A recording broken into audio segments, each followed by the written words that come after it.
വർഷം 1923 ഒക്ടോബർ 20 ആലപ്പുഴയിലെ പുന്നപ്പറയിൽ വേലിക്കകത്ത് വീട്ടിൽ ശങ്കരന്റെയും അക്കമ്മയുടെയും മകനായി വി.എസ്. അച്യുതാനന്ദൻ ജനിച്ചു.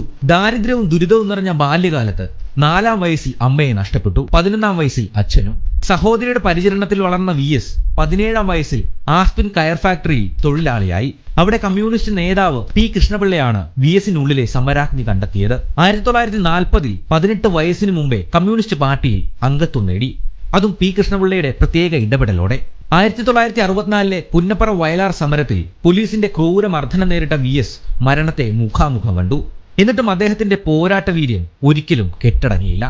1964-ൽ ഇന്ത്യൻ കമ്മ്യൂണിസ്റ്റ് പാർട്ടി പിളർന്നപ്പോൾ വി.എസ്. CPM-നൊപ്പം നിന്നു. 1964 മുതൽ 2015 വരെ CPM കേന്ദ്ര കമ്മിറ്റിയിലും 1986 മുതൽ 2009 വരെ പോളിറ്റ് ബ്യൂറോയിലും അംഗമായിരുന്നു.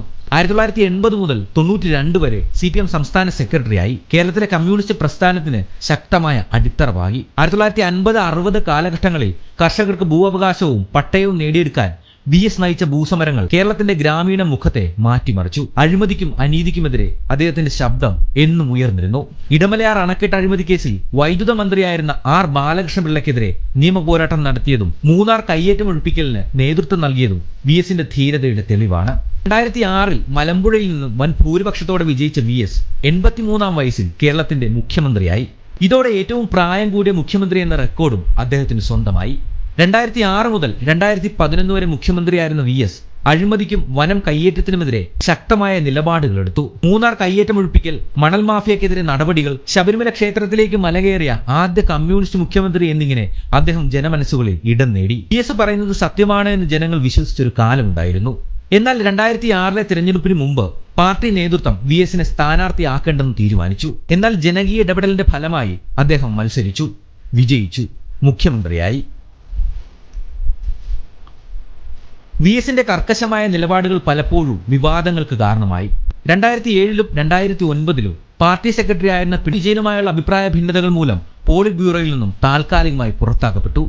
എന്നാൽ വി.എസ്. എല്ലാ അച്ചടക്ക നടപടികളോടും സഹകരിച്ചു, തെറ്റുകൾ അംഗീകരിച്ചു. 2012-ൽ ബന്ധുവിന് ഭൂമി അനുവദിച്ചു എന്ന ആരോപണത്തിൽ വിജിലൻസ് അന്വേഷണം നേരിടേണ്ടി വന്നു.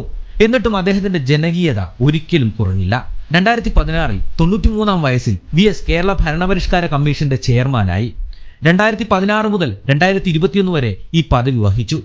2025 ജൂൺ 23-ന് ഹൃദയാഘാതത്തെ തുടർന്ന് തിരുവനന്തപുരത്തെ ആശുപത്രിയിൽ പ്രവേശിക്കപ്പെട്ട വി.എസ്. 2025 ജൂലൈ 21-ന് തന്റെ 102-ാം വയസ്സിൽ ഈ ലോകത്തോട് വിട പറയുന്നു. അദ്ദേഹത്തിന്റെ മരണം കേരളത്തിന്റെ രാഷ്ട്രീയ ഹൃദയത്തിൽ ഒരു വലിയ വിടവ് തന്നെയാണ്. വി.എസ്. അച്യുതാനന്ദൻ, ഒരു പേര്, ഒരു വിപ്ലവം, ഒരു ജീവിതം.